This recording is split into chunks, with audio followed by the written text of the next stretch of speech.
है कि one time करूं कि एसआईपी करूं, वन टाइम करूं कि एसआईपी बेटर है, क्या करूं। तो यहाँ पे एक बात समझ लीजिए, अगर एसआईपी का अमाउंट अच्छा खासा है और लंबे समय तक 15-20 साल तक चलता रहे तो 15-16% रिटर्न कहीं नहीं जाता है।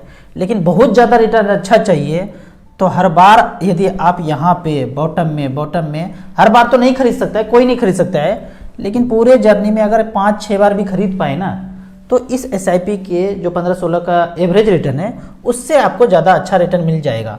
लेकिन यहाँ पे अगर देखा जाए कि कौन लोग बोलते हैं बार बार कि वन टाइम इन्वेस्ट करना है, टॉपअप करना है, वो वही लोग करते हैं जिनका एसआईपी कम है, उन्होंने कम एसआईपी किया है तभी उनके पास बार बार पैसा एक्यूमुलेट हो रहा है। उदाहरण के तौर पे 1 लाख रुपया सालाना का बचत है और आप 8,000 रुपया मैक्सिमम एसआईपी कर सकते हैं। जो भी खर्चा है, जीवन यापन है, आपका चलता रहेगा यदि 8,000 का एसआईपी चले। लेकिन आप 2,000 का एसआईपी चलाते हैं तो हर बार क्या होता है, 3 महीना 4 महीना में 15,000 20,000 आपके पास बच जाता है और उसको आप इन्वेस्ट करना चाहते हैं वन टाइम के रेशियो में, तो आपका पोर्टफोलियो लंबे समय में इतना अच्छा रिटर्न नहीं दे पाएगा, क्योंकि आप हर 6-7 महीने के लिए आप एसआईपी के ड्यूरेशन को मिस करते हैं। तो जो पैसा एवरेज के रूप में 8,000 बना के देगा, पैसा बचा करके एक्यूमुलेट करके सेविंग अकाउंट में रख के फिर बाद में सोचेंगे कि टॉपअप कर दूं, तो वो अच्छा पोर्टफोलियो नहीं बना पाएगा। उदाहरण के तौर पे मैं आपको यहाँ पे एक लाइव एग्जांपल देता हूँ कि मैंने 3,000 पर मंथ का एसआईपी किया था। ये शुरुआत में देखिए 2010 में 3,000 का एसआईपी, पहला SIP Nippon mid cap category में निपॉन ग्रोथ फंड 444 का एनएवी था। जो पहला 3,000 लगाया था उसका वैल्यू आज यहाँ पे बता रहा है 15,000 रुपया। एनएवी का रेट चल रहा है 2,222 रुपया। तो पहला 3,000 का वैल्यू मुझे 15,000 मिला है और 13.89 का परसेंट मुझे यहाँ पे दिख रहा है। इसी तरह से आगे बढ़ते रहते हैं। यहाँ पे देखेंगे 1-1.5 साल के बाद 2010 में शुरू हुआ था, 12 में जो 3,000 लगाया उसका परसेंटेज रिटर्न मुझे यहाँ पे लगभग 17% दिखा रहा है। तो 17%, 16% इस तरह से बीच में कहीं पे मैंने टॉपअप किया है। तो यहाँ पे देखते हैं 3,000 चलता जा रहा है। ये 78,000 रुपया लगभग मैंने टॉपअप किया है। तो इसमें परसेंटेज रिटर्न कितना मिल रहा है, 19% का। फिर आगे बढ़ते हैं, 3,000 का एसआईपी चल रहा है, चलता गया। फिर यहाँ पे 1,605 रुपया का छोटा सा टॉपअप किया तो यहाँ पे 14.73% का रिटर्न मिल रहा है। तो एवरेज वही रिटर्न मिलता है। एसआईपी में भी रिटर्न आप देखेंगे 13, 14, 15, 16, 17 इसी के रूप में है। और टॉपअप भी कर दिया तो उतना ही रिटर्न मिलेगा, क्योंकि टाइम ड्यूरेशन इतना ज़्यादा है। 16%, 18%, ये 3,000 का एसआईपी का वही वैल्यू है।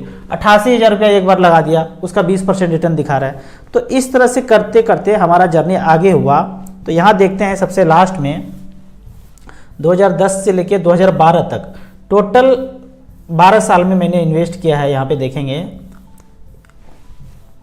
7,90,000, जिसका आज वैल्यू कितना है, वैल्यू है 24,68,000 रुपया। कितना परसेंटेज रिटर्न दिखा रहा है, 17.98, लगभग 18, मैं 17 मान लेता हूँ। तो यहाँ पे आप देखते हैं कि 7,90,000 कुछ एसआईपी कुछ लमसम करके हमने बीच बीच में टॉपअप करके 7,90,000 जमा किया। एसआईपी भी हुआ, वन टाइम हुआ। 12 साल बीत गया, 24,68,000 दिखा रहा है, 17% का रिटर्न मिल रहा है। लेकिन मान लीजिए हमारे पास तो पैसा नहीं था, 3,000 ही था, उतना ही बचाते थे, उतना ही इन्वेस्ट करते थे, उससे ज़्यादा था ही नहीं।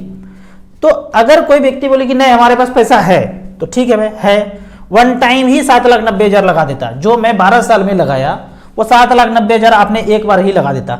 अगर तो 7,90,000 उसी समय लगा देते हैं, फिर तो देखते हैं क्या होता है। आपने 7,90,000 एक बार में लगा दिया तो क्या होगा, आपको ज़्यादा यूनिट मिल जाएगा। हमने 3,000 रुपये लगाया तो 3,000 के अनुसार मुझे 444 के रेट से हमको कितना यूनिट मिला, यहाँ पे दिखा रहे हैं। यहाँ पे आप देखेंगे 444 के रेट से हमको तो 6.7 यूनिट मिला, मतलब लगभग 7 यूनिट मिला। लेकिन कोई व्यक्ति टोटल 7,90,000 लगा दे और रेट कितना चल रहा है, 444 रुपया। तो 7,90,000 को 444 से भाग दिए तो 1,779 यूनिट आपको मिल गया। आपको कितना यूनिट मिल गया टोटल, जो मुझे मिला 7 यूनिट, मैंने थोड़ा सा पैसा लगाया इतना ही मिला। लेकिन आपने इतना ज़्यादा चीनी डाल दिया तो चाय तो ज़्यादा मीठा होगा, आपने पूरा का पूरा एक बार लगा दिया तो आपके पास यूनिट टोटल हो गया 1,789। और उस यूनिट का आज कितना रेट चल रहा है, आज सबका रेट चल रहा है 2,222 रुपया, 2,222 रुपया चल रहा है सभी का। जो जो मैंने खरीदा था, जब खरीदा था उस सबका रेट आज ही एक ही चल रहा है ना। आपने सोना 20 साल पहले खरीदा था, ठीक है, किसी ने 15 साल पहले खरीदा था, किसी ने 10 साल पहले खरीदा था, किसी ने 2 साल पहले खरीदा था, पर उन सभी सिक्कों का रेट आज तो एक ही होगा ना। ऐसा थोड़ी सोनार बोलेगा अच्छा आपने 20 साल पहले लिया था तो ये तो 40,000 का बिकेगा, और ये वाला इससे भी पुराना है तो 30,000 का बिकेगा, अच्छा ये वाला तो अभी अभी वाला है तो ये तो 50,000 का बिकेगा। ऐसा नहीं होता है ना, सब का प्राइस 50,000 ही होगा, क्योंकि आज सोने का रेट 50,000 चल रहा है तो 50,000 ही प्राइस होगा, चाहे कब लिए थे उससे कोई मतलब नहीं है। ठीक उसी तरह हमने कब कब यूनिट लिया उससे भैया कोई मतलब नहीं है। आज चल रहा है रेट 2,222 रुपया, तो हमने उस समय वन टाइम लगा दिया पैसा और इतना यूनिट मिल गया, आज रेट चल रहा है इतना, दोनों को गुना कर दीजिए, सिक्का और आज का प्राइस दोनों को गुना करेंगे तो 39,53,000 रुपया होता है। अगर तो वन टाइम उस समय इतना पैसा होता लगा देते तो वन टाइम लगा देते तो 39,53,000 होता। हमारे पास नहीं था, हमने SIP किया, थोड़ा थोड़ा पैसा बीच बीच में आता गया, वो भी लगाया तो 24 लाख हुआ। तो जाहिर सा बात है भैया वन टाइम लगाएंगे तो ज़्यादा फायदा होगा, आपने एक साथ ले लिया तो जाहिर सा बात है ज़्यादा होगा, थोड़ा थोड़ा करके लगाएंगे तो थोड़ा कम होगा। है ही नहीं तो क्या करेंगे, नहीं है तो कुछ नहीं है किसी के पास, उससे तो बेहतर है ना कि भाई 24 लाख रुपया भी है, ये भी नहीं होता तो कुछ नहीं होता।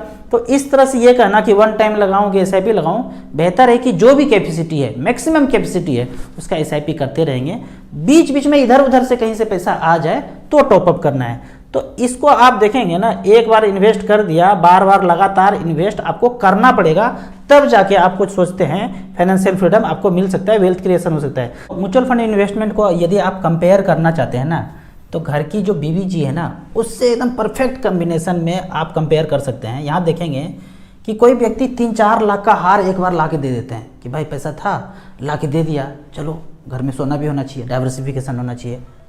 लेकिन 1 साल के बाद बोलेगी कि आप तो हमको कुछ देते ही नहीं है।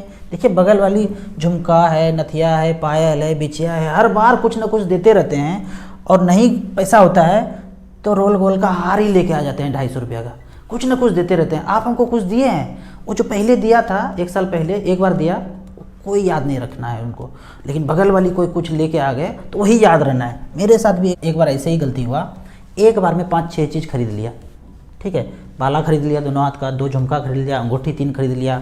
तो मेरा तो खोपड़ी कुछ और चलता है ना फाइनेंशियली, कि देखता हूँ कि भाई गोल्ड का रेट 18,000 रुपये चल रहा था, और लगा कि गोल्ड यहाँ से छलांग मारने वाला है, क्योंकि मार्केट इतना अच्छा रिटर्न नहीं दे रहा था। तो गोल्ड में लगाया, लगभग 1.5 से 2 साल के अंदर सोना 34,000 पे चल गया। तो मैं भाप लिया था ये चीज़, मैं बोला चलो वाइफ को कितना चीज़ खरीदना है आज खरीद देते हैं, बड़ा खुशी होकर तो गई और सब कुछ खरीद लिए। खरीदने के 1 साल के बाद मैं जब ऑफिस के लिए निकल रहा था तो मैंने कहा सुनो आज बेसनी बना देना, बड़ा मन कर रहा है बेसनी खाने का। तो कहती है कुछ नहीं बनेगा हमसे, आप हमको देते ही क्या हैं। एकदम गोल्डन सेंटेंस मिलता है कि आप हमको देते ही क्या है। ये आपको हर साल सुनने को मिलेगा कि आप हमको देते ही क्या है, ठीक है, एवरी ईयर सुनने के लिए मिलेगा। तो बोलेगी कंपेयर, बगल वाली को देखिए कितना बढ़िया है, झुमका लाए हैं और कितना अच्छा लग रहा है, आप हमको देते ही क्या है। पिछले साल 6 आइटम दिए तो थे, तो एकदम भोला भाला सा जवाब आता है कौन सा 6, तो कुछ याद नहीं, एकदम सीधा गाय निकल जाती है। आप अगर दे दिए पिछले साल 1-2 साल पहले दिए थे कुछ आइटम, सीधा भूल जाएंगी कौन सा 6, कुछ याद ही नहीं है। तो ऑफिस जाने के बाद समझ में आया कि इससे जो अच्छा था कि छोटा छोटा एक आइटम ही देते रहते, 6 आइटम एक साथ ना देते तो 6 साल तो गुजर जाता। यहाँ तो 1 साल भी पूरा नहीं हुआ है, यहाँ डिमांड फरमाइश फिर से आ गया। तो फिर ऑफिस से जब वापस आते हैं तो खाना तो बना नहीं है, तो मैं मेरे घर में सत्तू का स्टॉक बना कर रखता हूँ, प्याज और अचार के साथ मस्ती से वही खाया और उस दिन ऐसे ही गुजरा। तो एक बार से दिल नहीं भरता, मुड़